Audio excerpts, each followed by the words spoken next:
Nissan micro diesel 2013 second owner இருக்கிறதுல top model வண்டிங்க. Air bag, alloy wheel, button start எல்லாமே வரக்கூடிய வண்டி. 2 ஓனரு, டீசல் வண்டி. தாம்பரத்தில் பார்க்கணும். 2 லட்ச ரூபா கேட்குறாங்க. ஏதோ ஒரு சின்ன வித்தியாசத்தில் கொடுக்கலாங்க. யாரோ ஐடியா இருந்தால் கூப்பிடுங்க.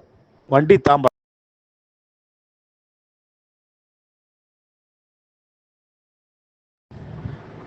Nissan micro diesel 2013 second owner இருக்கிறதுல டாப் மாடல் வண்டிங்க. Air bag, alloy wheel, button start எல்லாமே வரக்கூடிய வண்டி. 2 ஓனரு, டீசல் வண்டி. தாம்பரத்தில் பார்க்கணும். 2 லட்ச ரூபா கேட்குறாங்க. ஏதோ ஒரு சின்ன வித்தியாசத்தில் கொடுக்கலாங்க. யாரோ ஐடியா இருந்தால் கூப்பிடுங்க. வண்டி தாம்பரம்.